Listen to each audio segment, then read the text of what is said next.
Good morning. Welcome to Miami Book Fair, our 32nd annual celebration of books, and happy Sunday to everyone.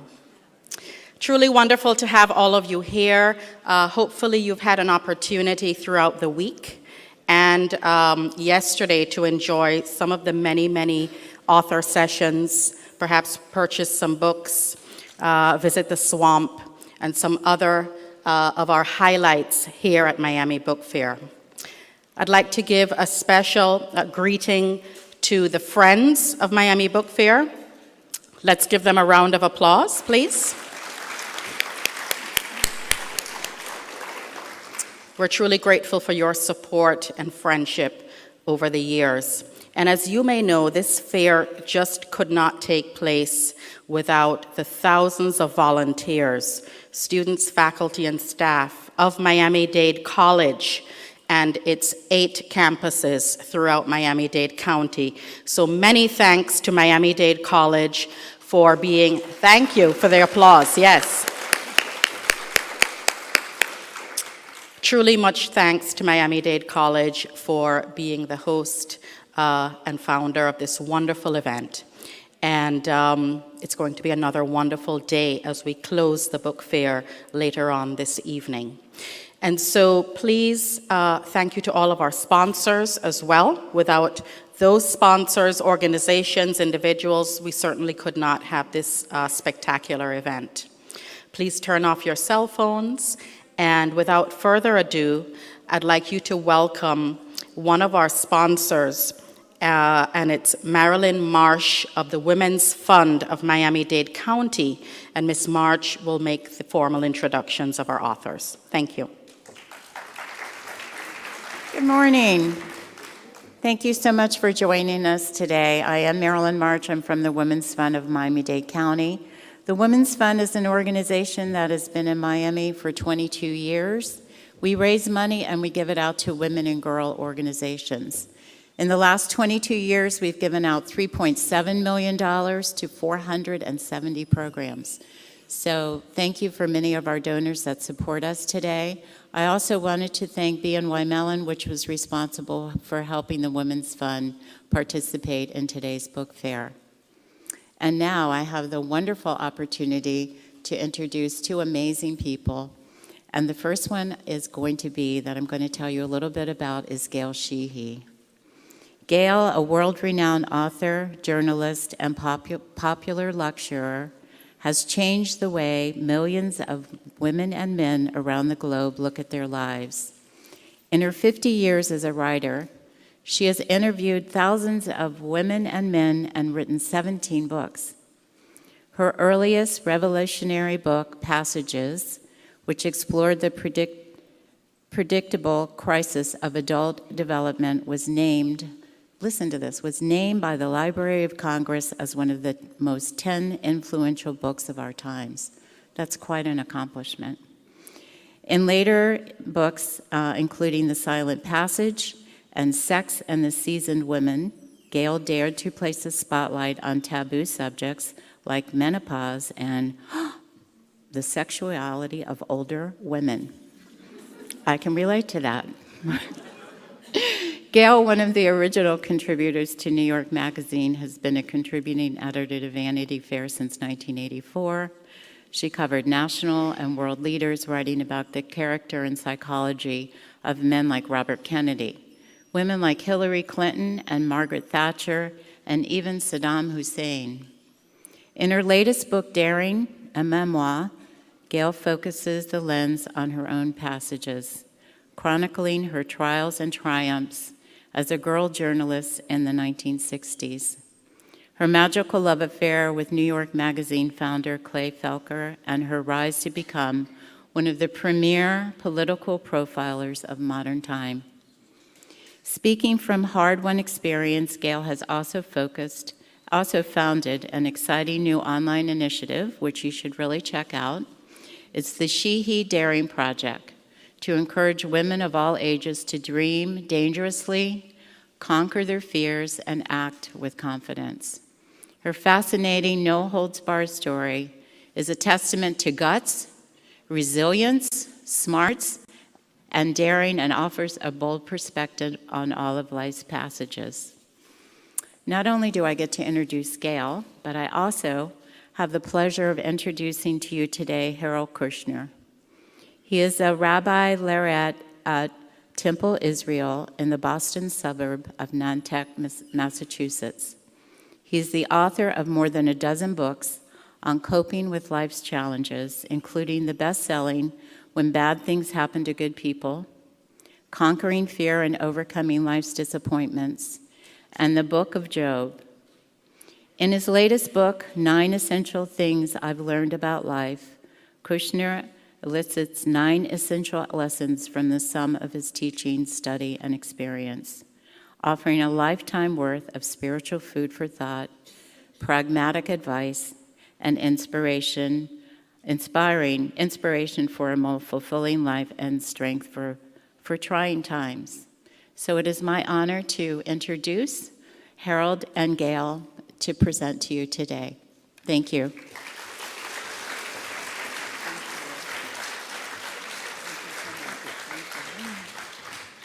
Thank you, Marilyn. Welcome. Good morning. That's pretty good. Let's try it again. Good morning. Great. Okay. And thank you to the Women's Fund for sponsoring this session. They've been doing work for 20 years, and have funded more than 400 programs for women and girls in Miami-Dade County. I love those organizations. Well, I'm going to go over here to my little perch. As Marilyn said, I've spent many of the last 50 years, don't want to think about that time, exploring the passages of, maybe thousands of women and men. And when I advanced into my 70s, I figured it was time to turn the lens on my own passages. How did I do? Where did I mess up? What worked for me? What can I pass on? Well, it took almost 3 years to excavate my life, actually pull the ribs apart and dig around in there and find out, what was I doing at that time? Why did I make that move? What was I thinking? And to interview, actually, people I had known at different stages of my life and get their take on what I was like at that time. So I wrote a memoir called Daring, My Passages, because that was the theme that emerged from doing this memoir. And that's why I actually encourage you, when you get to your 50s or 60s or 70s, to write a memoir, even if it's just for your family, because you actually put together the structure of your life and the theme of your life, and you still have time to make some additions, make some corrections, but you have a wonderful history to leave for your grandchildren who aren't particularly interested in hearing about it when they're 8 and 10 and 11, but when they're 20, they're going to just love reading about your history. So, I have to find this thing on here. It's not supposed to go off, but it did. Anyway, first thing I have to say is, what is daring? Well, it's the curiosity to take the less traveled road. It's the courage to say no to the status quo. There's a better way. And it's the bravery to say, when we're older and gray, I'm still here. Well, furthermore, I have to ask you, did you ever try to do something you've never done before? You failed at it, but you tried again. And you tried again until you failed forward. That's daring. And did you ever find a voice, give a voice to speak for a group or a person who didn't have the wherewithal to speak for themselves? That's daring. Did you ever cross an age barrier or a gender barrier or a color barrier? Probably most of the women in this room have crossed a gender barrier more than once. And that's daring, because the secret is to just sit down, cross your arms, and act as if you belong there, right? And that takes confidence. And if you don't have the confidence, take acting lessons.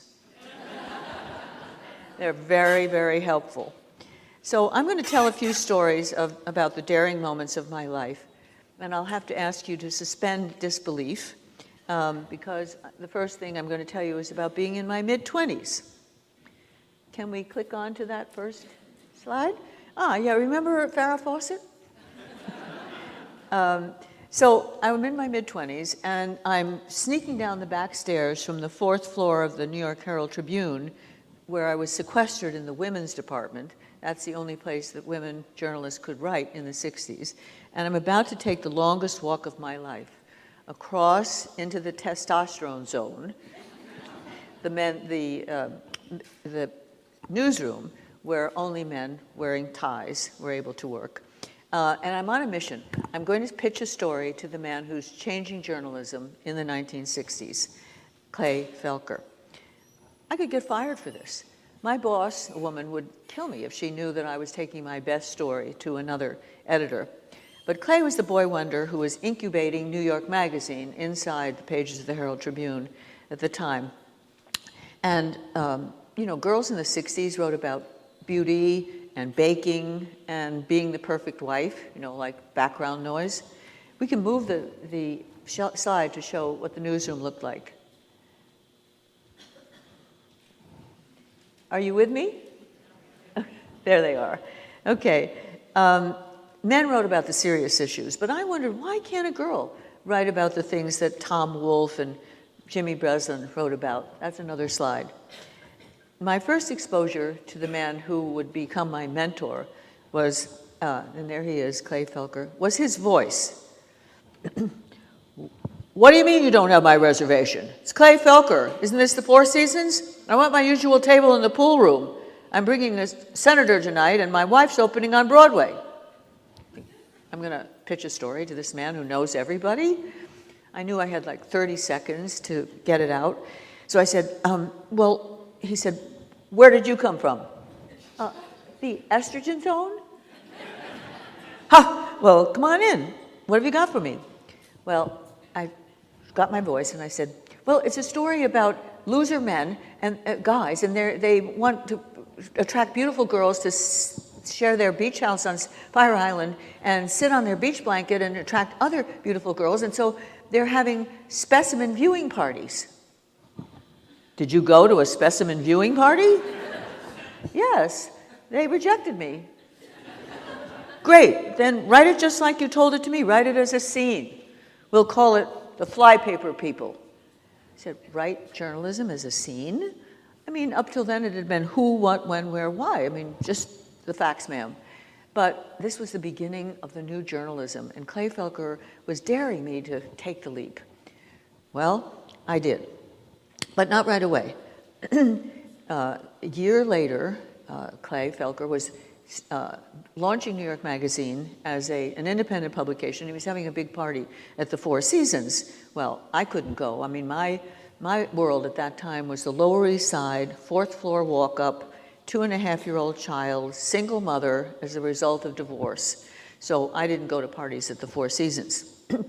But that night, I go to close the window, and I see this black limousine down below, and I see this man in black tie step out, and I get a call from my lookout on the 1st floor, a Ukrainian seamstress.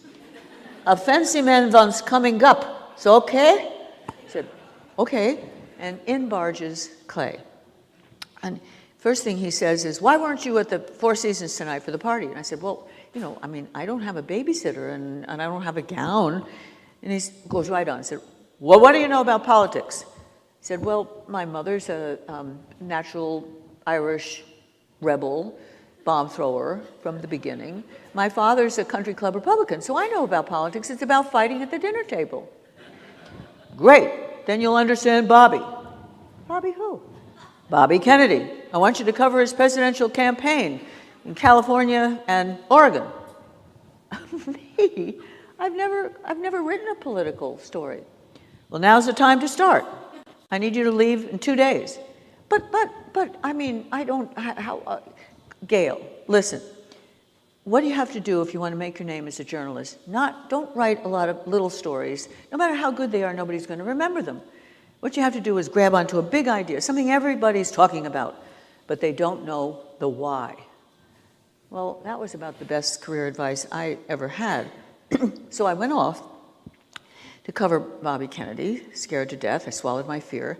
I asked my younger sister to stay with my child. She was much younger than I, part of the me generation, and she'd been caught up in the grand magic vitamin experiment, otherwise known as SPEED, and I got her out of that. So she was willing to stay with my child when I had to travel for work, so we could both make it. Well, one day on the campaign, the senator was taking a yo-yo trip up and down the Cascade Mountains of Oregon, and none of the senior correspondents wanted to go, so I finally had a chance to get on the plane, tiny little plane. In one rural town after another, Kennedy faced a hostile crowd of gun-toting residents. I mean, men with, I swear, a raccoon or a possum on each shoulder, and always a gun. And at one stop, a young man tapped him on the shoulder and he said, "You know, I've been waiting 2 hours to tell you, I'll shoot somebody before I see a Nazi like you in the White House." So Kennedy knew what he was facing. He pretended not to hear, just would walk up on the steps of the courthouse, no protection, and he'd face the crowd and try to engage them in a friendly debate about limiting the spread of guns. You can imagine how popular that subject was. That was courage. Back on the plane, the seat beside Senator Kennedy was empty, and all of a sudden I hear, "Would you like to sit up here in New York?" New York? That was me. I'm sitting next to the senator, and he asks his aide to hand him JFK's overcoat. It was 5 years since President Kennedy had been assassinated, but Bobby Kennedy was still wearing his brother's clothes. It was a poignant moment, and we talked about that. And then, as we approached Portland, a hard rain smeared the windows. You couldn't see anything, and we couldn't see that another plane was heading straight at our little craft. And all of a sudden, it drops like a stone, and men scream, and my stomach flips. And in the middle of the drop, Kennedy quips, "I knew Gene McCarthy was desperate. I didn't know he was that desperate." Well, that gave me an insight about Bobby Kennedy's truth. He had seen so much death in his family. He was a fatalist. He knew he was a target, and he kept right on daring to talk about limiting the spread of guns. And 2 nights later, his own life was ended at the point of a gun.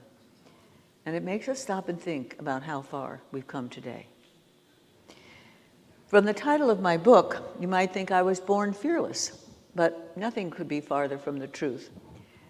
We can move on to another slide. I think we want to get off that one, the sad one. In fact, I'm a naturally fearful person.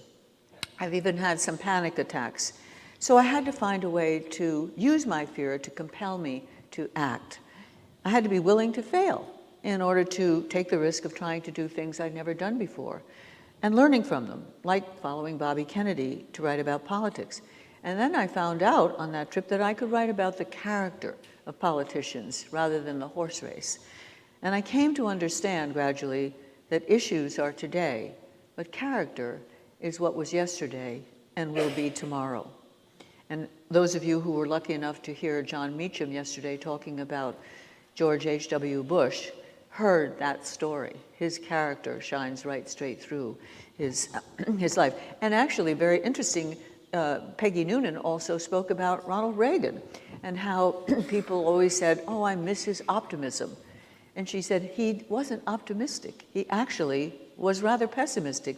What he was confident. And that confidence is what gave other people a sense of optimism, because he believed in himself, he believed in the American people, and he believed in our system. Well, when I tried to overcome my fears by taking a leap, even if I didn't land on my feet the first time, it made me stronger. And so I developed a habit. When I fear, I dare. And you can too. If you read about me in the positive reviews, and I hope those are the only ones you read, you might think, "Oh, sure, she just sailed right through." But my career almost ended before it began. At 28, I was blindsided by divorce. My husband was unfaithful, and to save my self-respect, I had to leave the marriage. And I was left with a 2.5-year-old daughter who I really had to protect. And as a single mother, like so many young women today who are choosing to be single mothers in their 20s, I found myself struggling just to make a living and strike a balance between being a mother and building a career. I had to scramble to pay the rent. I couldn't bear to leave my child with the kind of babysitters I could afford, so I had to give up my dream job, writing for Clay, and thought, can I really afford to launch a career as a freelance writer? Who's going to take me seriously? I'm only in my 20s. I was terrified. I could have given it up and gotten a job selling housewares at Macy's, but I knew if I did that, that little spark of creativity would be snuffed out. And so I walked into the fear and I wrote my first book, a novel. It failed. But it attracted offers to be a contributing editor to more than one magazine, including New York Magazine. And that's how I failed forward. And then my life as a writer made me dare. You might find it hard to imagine me pulling on hooker boots and blue suede hot pants and sashaying down the streets of New York with a off-duty police officer acting as my pimp, but it allowed me to write about a particularly violent period of prostitution in New York, and later to make a movie of it called Hustling with Jill Clayburgh. And you probably think it was brash of me to follow Hillary Clinton into the ladies' room at a conference where we were both speaking, but the First Lady let her hair down. It was 1994, and she said, I don't know what to do anymore. I'm being blamed for everything. She was being blamed for the Democrats' loss in the midterm election. So she also admitted that she was going through menopause. Even first ladies have menopause. But at that time, menopause was still a taboo. No, mothers didn't even talk to daughters about it. It was totally zip to lip. So she thanked me for writing The Silent Passage. And it kind of, created a little bond. And so after that, I followed her for Vanity Fair, she and Bill Clinton, for 10 years, and wrote a biography of her called Hillary's Choice. And I'm still fascinated by her. Now I want to ask you, would you ever dare to step out of your comfort zone, I mean way out, to discover something about yourself or about the world? Well, let's pretend I'm 32. I dare to insist that Clay send me to Northern Ireland at the peak of the Troubles. And he says, well, what's that? What does that have to do with New York? It's a story about the women. The men are all, in jail. Margaret Thatcher put them there. The women are banging bin lids to warn of raids, and they're even shooting British soldiers. Well, that sounds like a worthwhile story, but be careful, Gail. All right, by that time we were living together, so he had a secondary motive.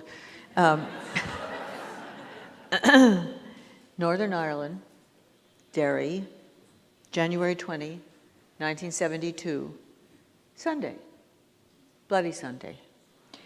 It happened so fast, I couldn't believe it. I mean, weren't we just climbing down the hill from a peaceful civil rights march, singing, all the neighbors, and we get down to the barricades, we meet the British soldiers, we go through all the rituals of these dangerous games. They throw their tear gas at us, we vomited it back, we drag those dented by rubber bullets back to safety, and then it's all over, and everybody drops back to a central square in the Bogside, people greeting their neighbors, lovely Sunday, sunny afternoon.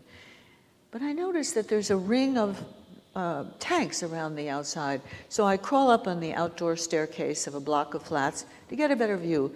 And I'm standing next to a young boy, and I'm asking him a question.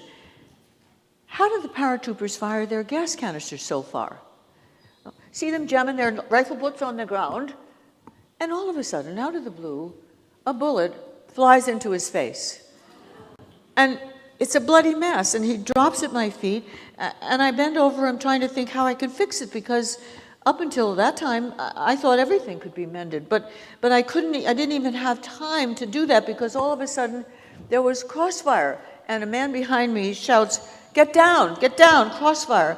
And I get down, and all these other people pile in on us, and we're kind of wound up like a caterpillar, inching up the steps of this outdoor staircase, trying to get into somebody's house. Well, I wasn't about to jump out in crossfire until a bullet passed right in front of my own nose and just embedded itself in the brick wall. And then I had the push to bang on a door, and we were taken into safety.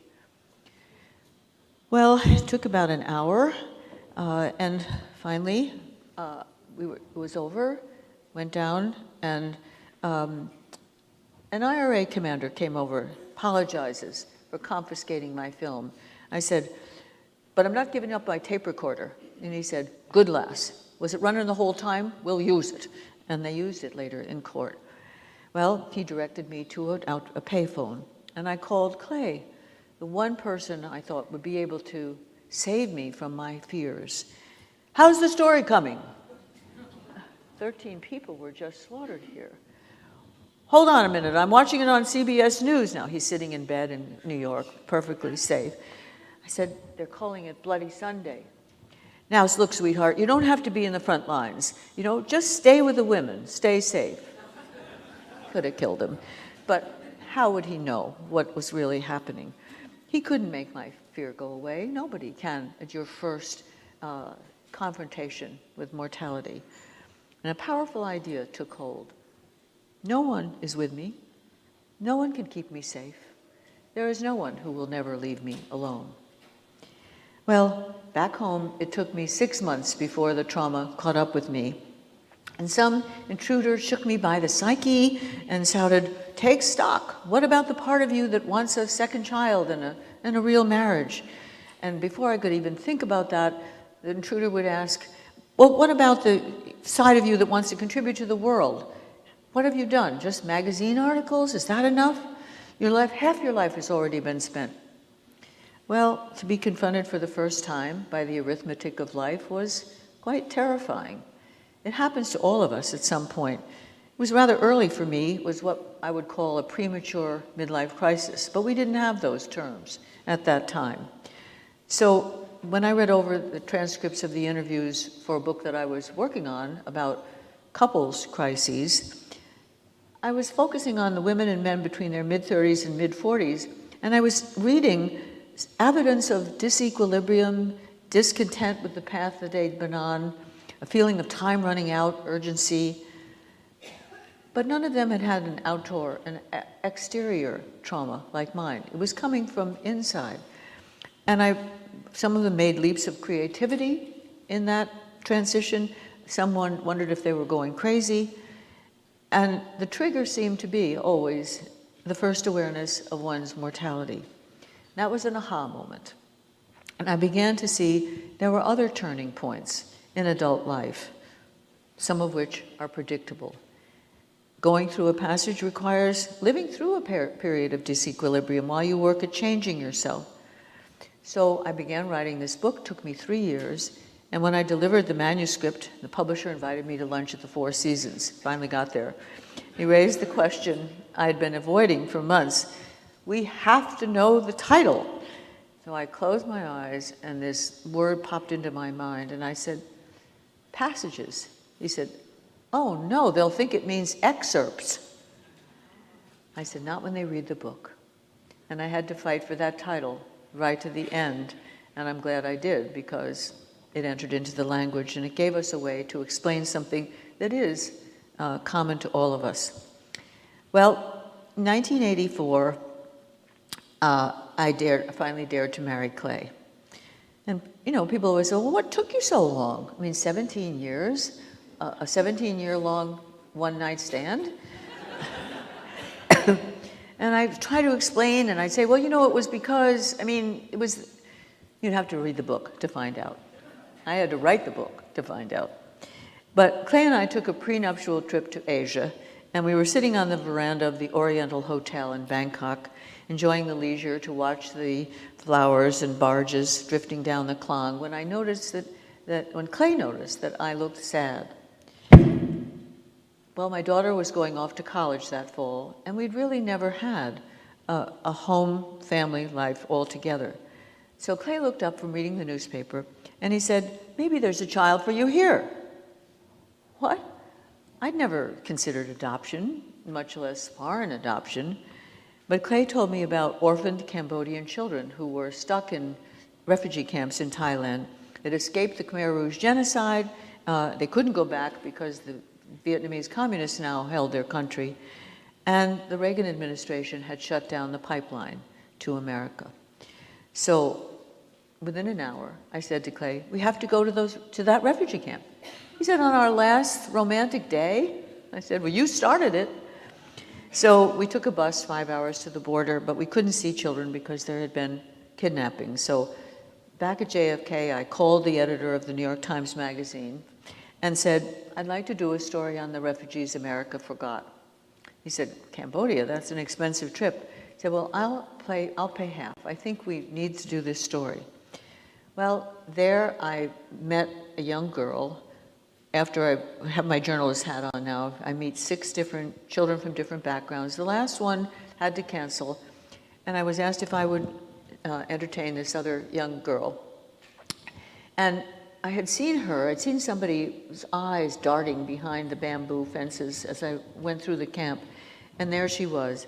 But her hair was freshly washed, she had a flower in it, she had on a beautiful sarong, and she carried herself in such a way that it was clear she had not surrendered to the identity of refugee.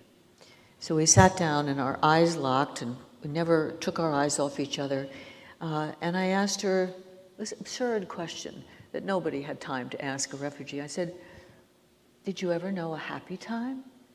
And her whole demeanor changed, and she began talking about the lovely white-washed house in Phnom Penh with the bougainvillea, and her little brother and sister she would take care of, and her mother who would teach her Chinese because she was half Chinese, and her father who would go to work on his motorcycle. I think he was an MP. And then we were off and away. And halfway through, I had to ask her what happened to her parents. And tears came to the edge of her eyes, and she put her head down so we would not see her tears. And I and the interpreter were just massaging her back and weeping ourselves. She composed herself and looked up again and continued the interview. And by the end of the interview, I was in love with that child. And as we left the hut, I was trying to reach out to her to find out her name, but all of a sudden I was surrounded by adults with letters desperate to have me take them back to the US Embassy, knowing that the commander of the Thai camp would just burn them. And I kept trying to call to her and said, what's your name? Mom. Mom? That was the nickname given to her. It just means little girl, so that the Khmer Rouge wouldn't know that she was from an educated family. Well, I got back to New York. I wrote her a letter to Mom. Had no idea if it ever got there. She wrote me a letter saying she'd like to come to the United States. She didn't know I got it. And 9 months later, almost to the day, I was coming in from running, and I pushed my answering machine, and there was a message, Mom arriving JFK tomorrow night, 8:30 p.m. Like the stork was just coming into my life. So I piled my sister and a photographer into my little Volkswagen, and the former ambassador to Cambodia. We rushed to the airport, and I said, oh, no, I have to bring her a gift. So I stop at a Chinese restaurant to go in and get her rice. And the former ambassador said, Cambodians hate Chinese rice.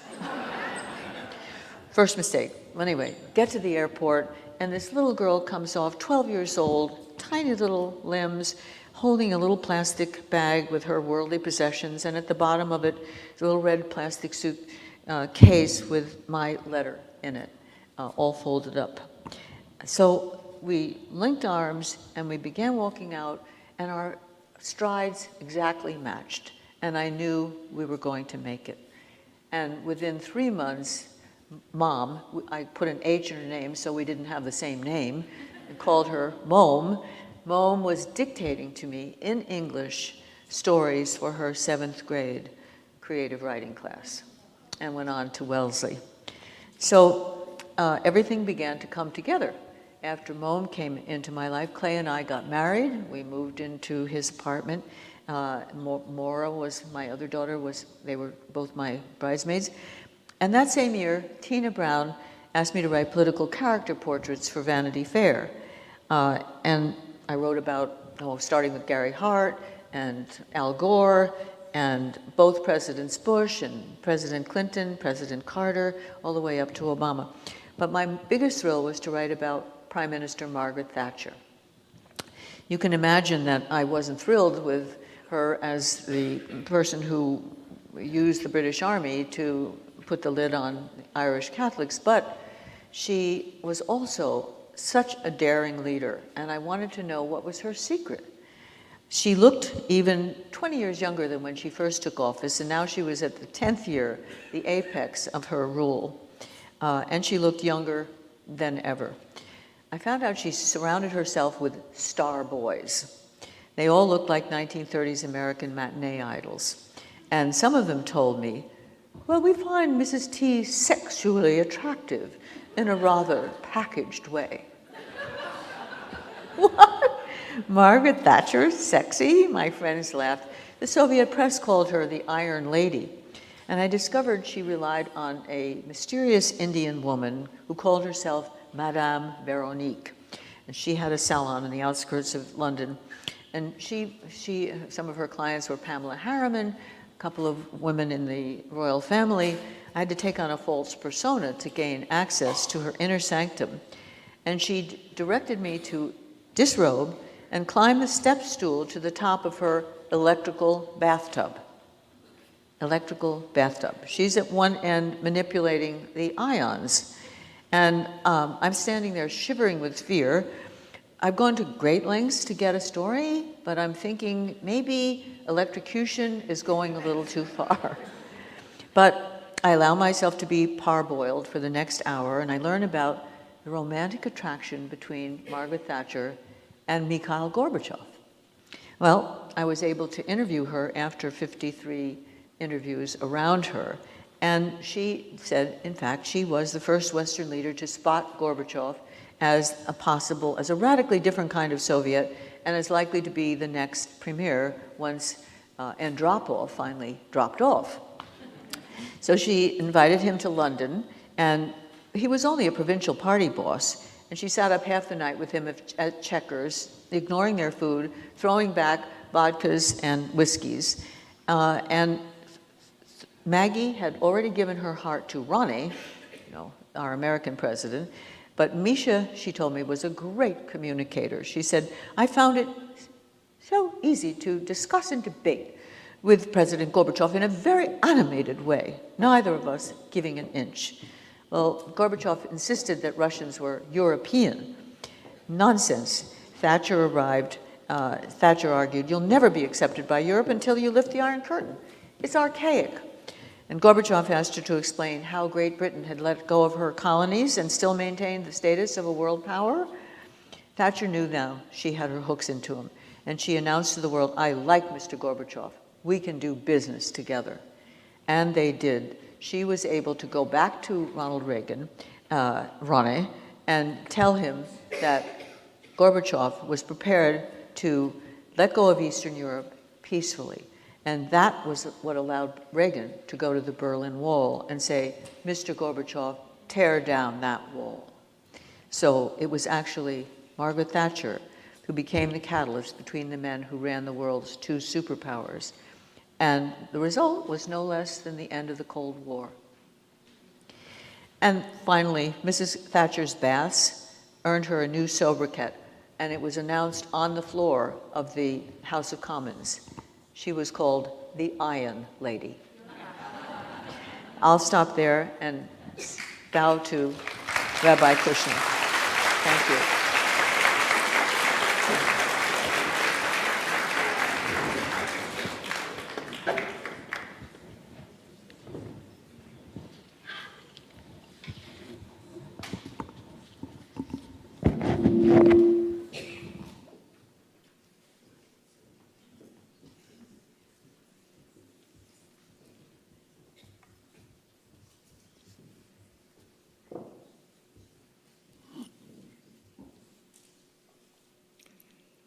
Good morning. It's nice to be here in Miami for the book fair with so many of you. It's an amazing program. It's a very impressive program. You can be very proud of it. And whatever else it does in getting books into people's hands and communicating ideas to people, It is changing the national image of Miami, and that's something you can be very proud of.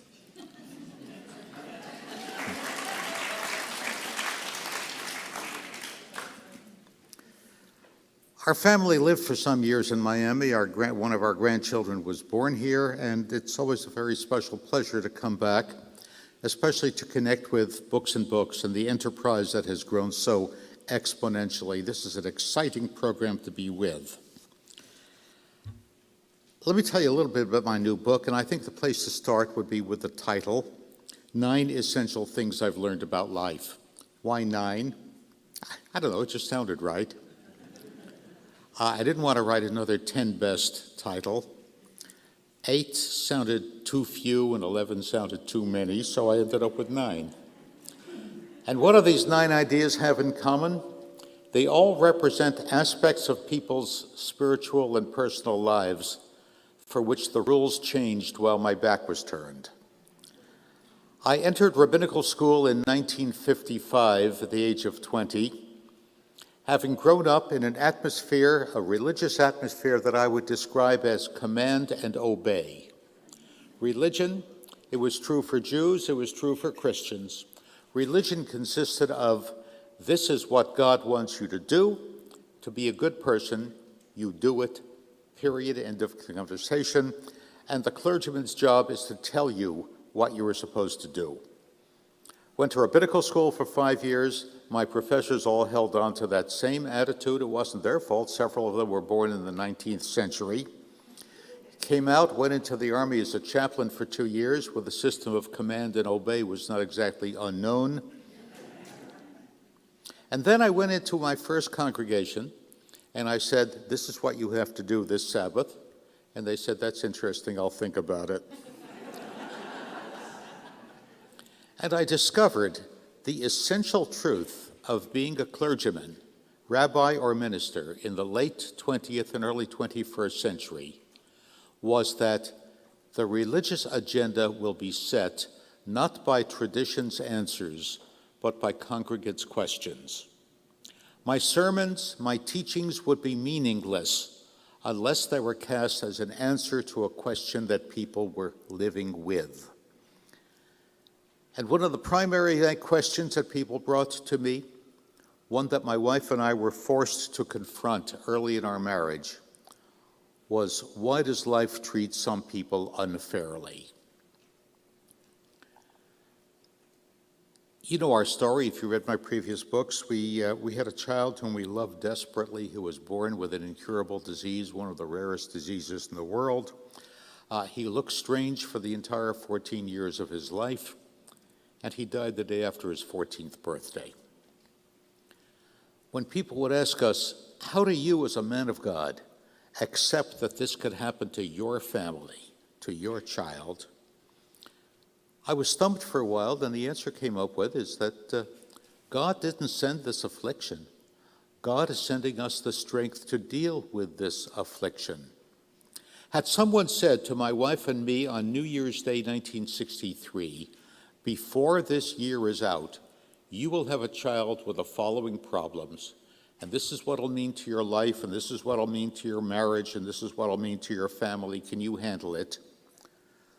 I want to assure you, in 1963, my wife and I would have said, please don't test us.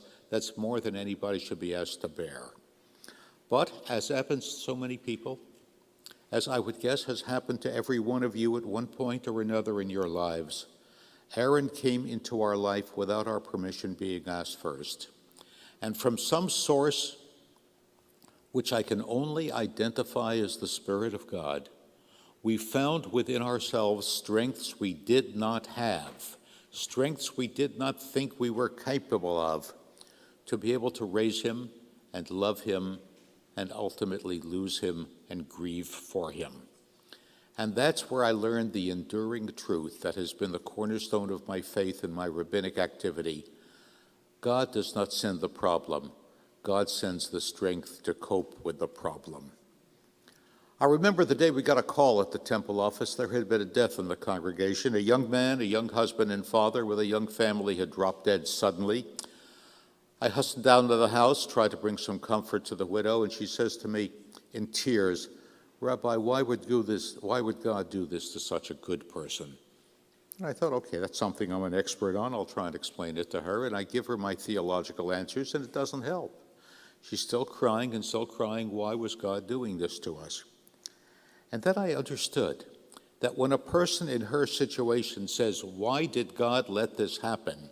That is not a theological question. That is a cry of pain. And the answer, the response that that woman needed was not a theological answer about the nature of God. She needed a hug. When I understood that and I hugged her and I sat with her and I held her hand, that was the answer. The answer to why bad things happen to good people is not a treatise about God. The answer is to assure people that they have not been rejected by sitting with them, drying their tears, holding their hand. That is the answer to the question of where is God? Do you remember several years ago there was this great big psychological experiment in hospitals? They assembled a cohort of several thousand post-operative patients, divided them in 3 groups. One group was prayed for, and they knew it. One group was prayed for, but they weren't told, and one group was not prayed for. They wanted to see would there be any difference. No difference at all. They all recovered at the same rate. CNN called me to interview me about that. The interviewer said to me, doesn't that prove that prayer doesn't make any difference? I said, no, prayer doesn't, that doesn't prove a thing. God's purpose is not to make sick people healthy. That's a doctor's purpose. God's purpose is to make sick people brave. And you know, I have found God does a really good job of that. So now, when people come to me in their grief, in their affliction, and they say, where is God? I don't give them a theological answer. I've written books about that. They can read it when their minds are clear. I say to them, where is God? When your best friends come and sit with you, even though it hurts them to see you in pain. When people come and bring you meals and hold your hands and dry your tears. When people ask you, how are you doing? And they really want you to tell them, how are you doing? Those are not fun things to do, but God motivates people to do that. God does not send the affliction. God sends us the incomparable strength to deal with the affliction. What else did I find was going on in the world that my religious upbringing did not prepare me for? I look about a Miami audience, and I suspect that many of you are about where I am in life, or not quite there, or just past there. I'm 80 years old. So if you remember Woodstock in 1969, it was a spectator for you. I suspect very few of you were there. The saying at the time was, if you could remember Woodstock, you probably weren't there. I was 34 years old. I was a little too married and a little too family bound and a little too much of a clergyman to go there. And it wasn't my kind of retreat anyway. Woodstock was the response of a generation to the mess that our country was in 1969. And what it represented, I think, was a rebellion against the Garden of Eden. Joni Mitchell, the songwriter, has a beautiful song called Woodstock. I tried to get permission to quote it in my book, and her people who handle her affairs wrote back and say, you put one line of that poem in your book, we will confiscate every copy and pulp them. So I decided not to risk it. But her poem Woodstock, she describes, I saw a pure, gentle soul one day, and I asked him, where are you going? And he said, I'm going to the garden to set my soul free. In the poem Woodstock, the garden refers to Max Yasgur's garden. You remember that, where all this was going on? But to me, the garden could have been the Garden of Eden. I think, and I've got a whole chapter on this, I think we have misunderstood the story of Genesis chapter 3, the Garden of Eden. We have misunderstood it for 2,000 years. I read that story and I don't find a message of original sin. I don't find a story in which Eve is the villain. That is a Hellenistic idea. In the 2nd century, the birth of Christianity, first and second centuries, the birth of rabbinic Judaism superseding the Judaism of the Torah. One of the themes of Hellenism, the combination of Roman might and Greek philosophy, was the unfaithfulness of women. Hellenists believed women are untrustworthy. Think of Homer's Odyssey. Poor Homer, poor Odysseus is just trying to get home from the Trojan War. Every place he pulls into a parking space, there's a woman waiting there to seduce him. Think of the Iliad. Two mighty nations go to war with each other because Helen of Troy is incapable of remaining faithful to her husband. This was the Greek idea of women. That's not a Jewish idea. That's not a biblical idea. Biblical women are strong characters. This is Rachel. This is Queen Esther. This is Miriam, the sister of Moses. They are the heroines of the book. But we have read those Greek ideas back into Genesis chapter 3 and made Eve the villain of the story. I think the story of Genesis 3 is the story of the first human being. What is the key to it? The key to it is the name of the fruit. Go back and check this out. I've got a whole new reading of Genesis 3 that I think is true to the Hebrew. What is the name of the fruit? It's not the fruit you're not supposed to eat. It's the fruit of the knowledge of good and bad. Eve acquires that knowledge, shares it with her husband, and they are different from all the other animals because they now possess the single defining trait of a human being. And what is that single defining trait? To understand that some things are wrong.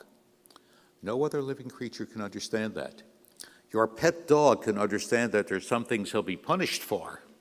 Animals understand there are some things that won't work out, that are not worth the trouble. But the idea of morally wrong that only makes sense to a human being. That is what our ancestors gained. What happens right after they eat the fruit? Go back and reread Genesis chapter 3, preferably with my commentary. They realize they are naked and they are embarrassed. You read that? The first 100 times I read it, my reaction is, well, of course. Anybody standing outdoors with no clothes on would feel embarrassed. And then something occurred to me. They are the only people in the world. They are the only people in the world. There is nobody to see them. It's like being embarrassed when you take a shower. Why are they embarrassed? Not because they have no clothes on, because they realize they are subject to judgment. That is the defining characteristic of the human being, to understand that there are some things that are wrong and some things that are right and necessary.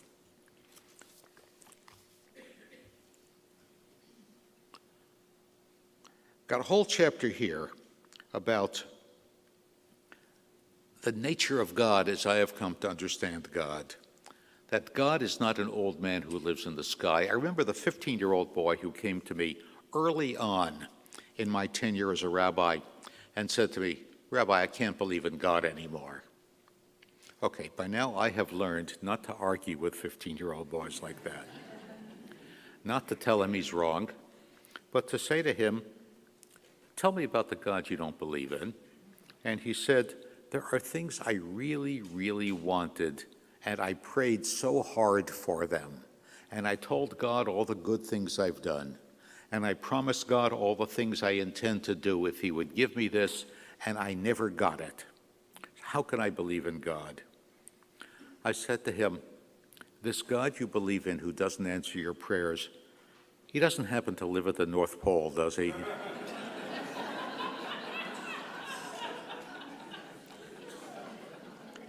Because you make God sound a lot like Santa Claus.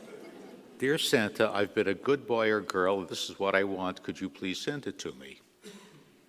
No, God is there, first of all, to give you a lot of things that you did not earn, like being alive, like having parents who love you, like having a mind that works and a soul that feels, like finding things that you can do and you are good at, like being able to connect with other people. Those are human traits, and we should feel blessed that we have them.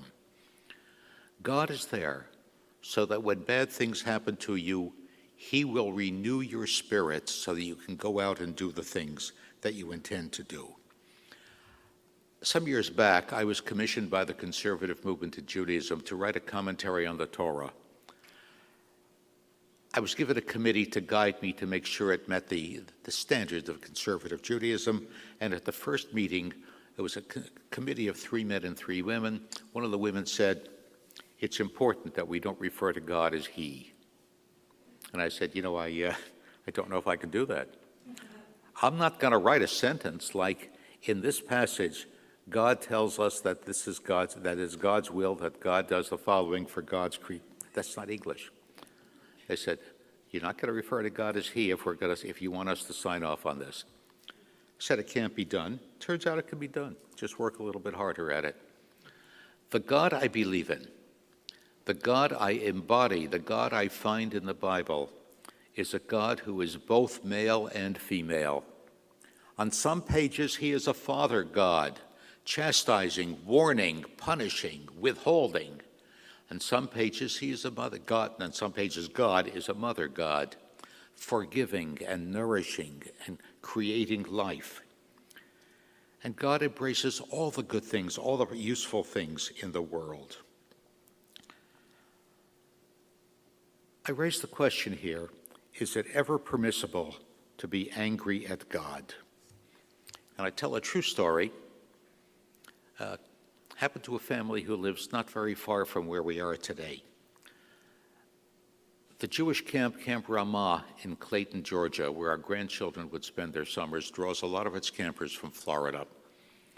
One summer, the oldest boy's bunk were taken whitewater rafting, as they always did with the oldest boy's bunk. It was, teenagers need to have something a little bit dangerous to survive. If you don't give them something challenging to do, they will find it for themselves and get in a lot of trouble. In primitive societies, this was the coming-of-age ritual. You have to go out and kill a beast. You have to go out and live on the land for yourself. The American equivalent is high school football, and the Jewish equivalent is bar mitzvah.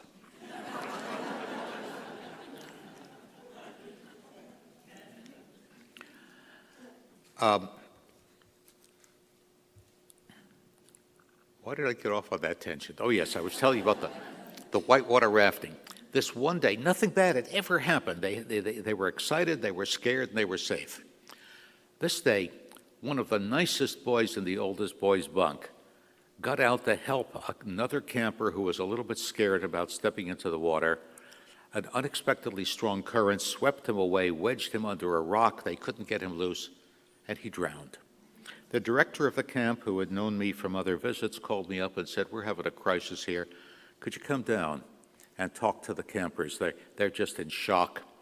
I went down. I found out that this terrible incident had cost them their faith in God.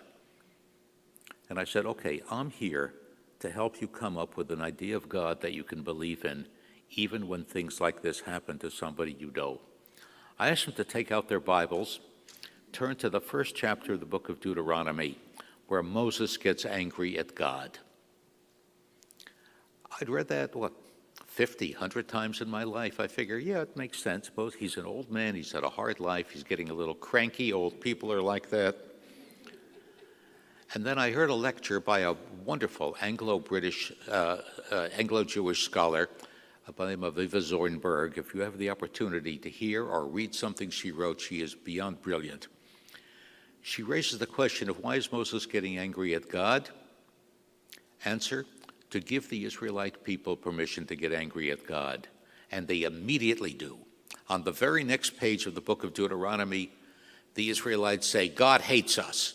He must hate us. If he didn't hate us, he would have let us stay in Egypt and send the Egyptians out into the desert. If God didn't hate us, he would have told us to turn right at Sinai and go to Kuwait instead of turning left and going to Canaan." Moses gives them permission to vent their anger at God, and as soon as they do that, we hear one of the most beloved verses in the entire Scripture. "You shall love the Lord your God with all your heart, with all your might, with all your soul. And Professor Zornberg said, when the Israelites did not feel permission to get angry at God, they could not love God with all their hearts. Their love for God would be half-hearted. The wife who is afraid to say to her husband that he does some things that really annoy her, she can't love him wholeheartedly. She is withholding part of herself. True love is a love that knows how to express disappointment and anger and overcome it with the strength of love. And this is what Moses wants the Israelites to feel toward God, and this is what I want you to feel toward God. If things happen in the world that wound you, that you don't deserve, instead of letting it cost you your faith in God, find God in your ability to overcome that. Find God in the willingness of so many people to come and dry your tears and hold your hands.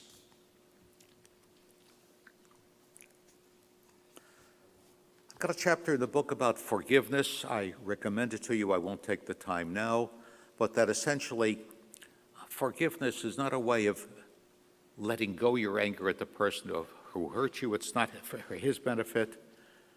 It's cleansing yourself of anger that is just poisoning you. It's poisoning you, and you're the only one who's suffering from it, but that's a longer discussion. I want to conclude with the last page in my book. This is my 13th book. As I mentioned, I'm 80 years old. I don't know if I'm ever going to write another book. If I feel the need, if I get the idea, I will sit down and start writing. If I don't, I will be happy with this as my final word. On the last page of this book, because I thought this might be the last thing I will ever write, I wrote something different from anything I've ever written before.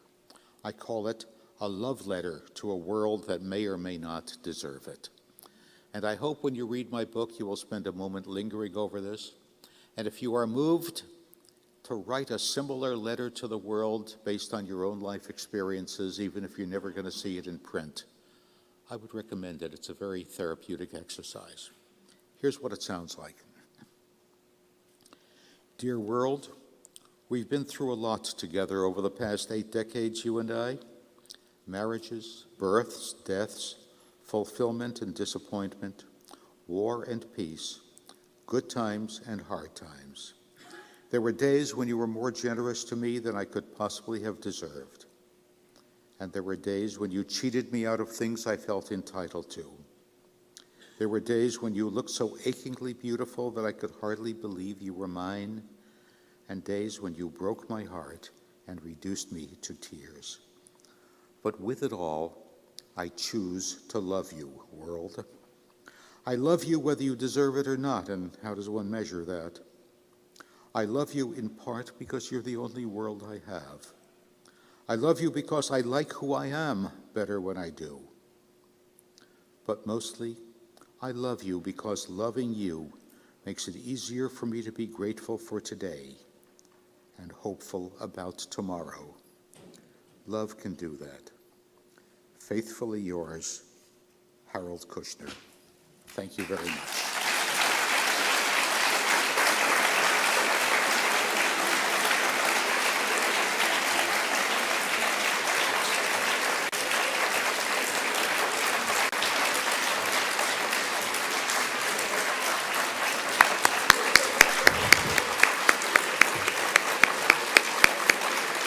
That was truly amazing.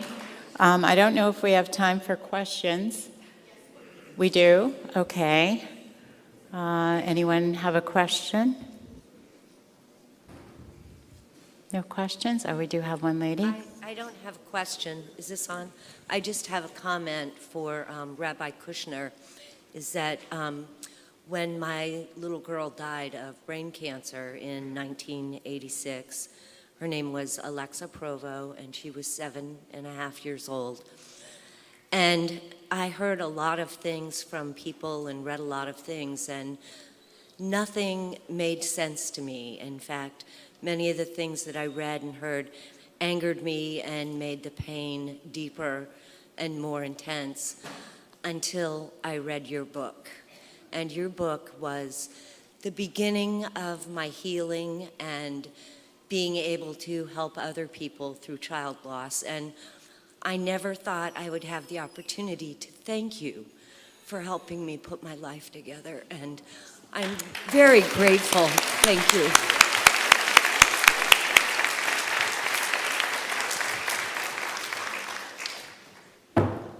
Thank you. I'm sorry we shared that experience, but it's profoundly moving to me that I was able to help you.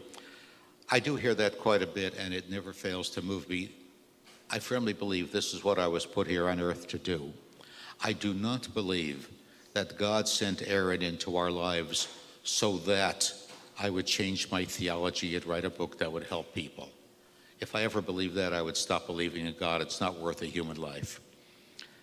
I believe that when my wife and I joined the long, long list of parents who had to suffer that way, God showed me how to redeem the worthwhileness of belief and of faith, and I tried to share that with all the rest of you. So thanks very much for the compliment.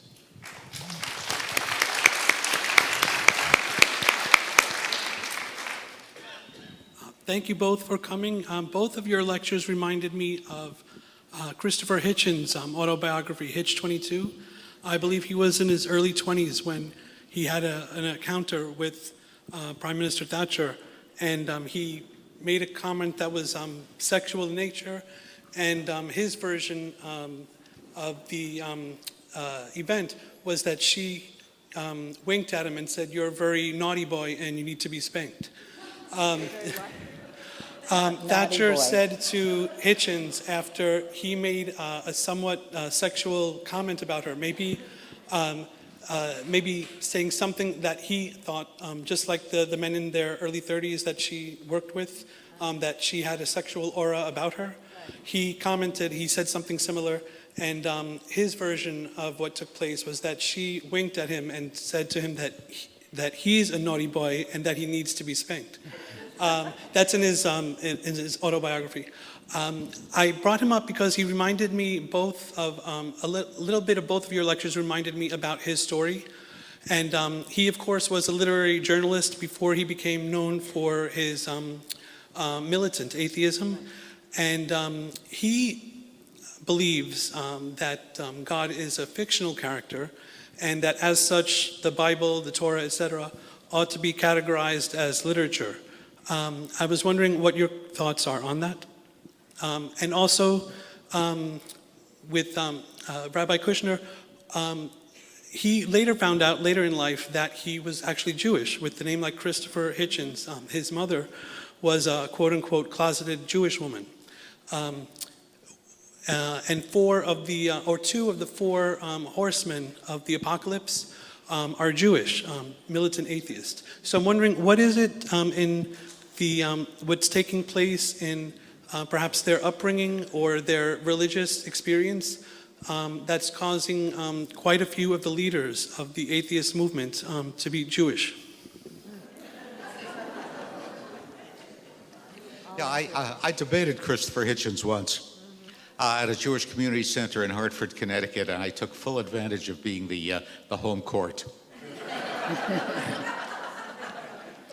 He's a bright guy, and I respect him, and I respect the integrity of what he believes. He's certainly not taking these positions to be popular, except within a very small circle where he lives, or lived. But what I said to him, this is before he got sick, or I would have been more kinder to him if I'd known. I said, you know, there's so many really bright people I meet to whom I would like to say, what would your marriage be like if you and your wife related to each other based on what you knew about sex when you were 12 years old? What would your financial situation be like if you handled your money based on what you knew about investing when you were 12 years old?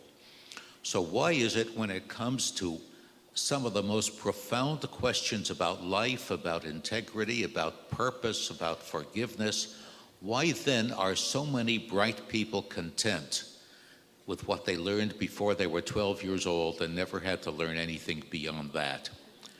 I respect him and I respect the integrity of what he said, but I said, the religion, Christopher, the religion you are rejecting is a caricature of religion. I would like to sit with you for an hour and offer you the kind of faith that I believe in, that I think you would find, if not persuasive, God has gotten along without you for a couple of thousand years, and I think he could manage, if not persuasive, at least to get you to respect people who take religion seriously. Yes, I think my... Oh, your mic over. I knew Christopher Hitchens because he wrote for Vanity Fair while I was there, and my husband and I entertained him among other people when we lived in California. And Christopher Hitchens was a contrarian. That's what he did. That's the way he approached the world. He was always against the accepted wisdom. So I take exception that he wasn't writing to be provocative. I think he was writing to be provocative. And I wasn't really happy with his challenging, Sister Teresa. But in any case, I wanted to go to one of the things that I loved about your book, Rabbi Kushner, which is your interpretation of of Genesis, your reinterpretation of Genesis, talking about the early Christian interpreters understood the garden and even Adam's relationship that God originally created a double creature and created them, man and woman. And you actually quoted that as being one of the interpretations. And that's the way I've always thought of it. I always pray to Father, Mother, God. And that the gods in pre-Christian time were so jealous of this double creature that they split it in half. And that's why most of us go through much of our lives looking for our missing piece. And I've always loved that view, and I found my missing piece, and you did too. You had 55 years with yours. I had 25 years with mine, but 17 years on the one-night stand. So that was pretty long. No, I'm convinced that's the original. The difference is, by the way, if you studied Plato's Symposium in college, that myth, the Greek myth, is found there that the gods are jealous of this Siamese hybrid, conjoined twins, I think is a conventional language now, and split it in half. The difference is, what I love about the Genesis interpretation, that this is an old story, but such a profound idea. The purpose of splitting them is so the male half would find the female half, and they would make up one whole being. The idea that joining with another person makes you complete. I love that idea. By the way, part of the implications of that, Gail, you realize human beings are, as far as I know, the only living creatures that when they mate face to face. Because only with human beings does it matter whom you are coupling with. Your dog doesn't care who she's mating with. Animals out in the wild don't know each other before they mate. Only for human beings do we recognize each other as soul to soul, and not only male anatomy to female anatomy. Thank you. We're Well, going to thank you have so to much. end on that note. I'd like to thank our authors. Let's give them another round of applause, please.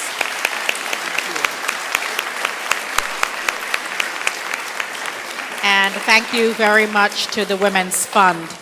The authors will be signing their books across the hall from the elevator right on this floor. Thank you very much.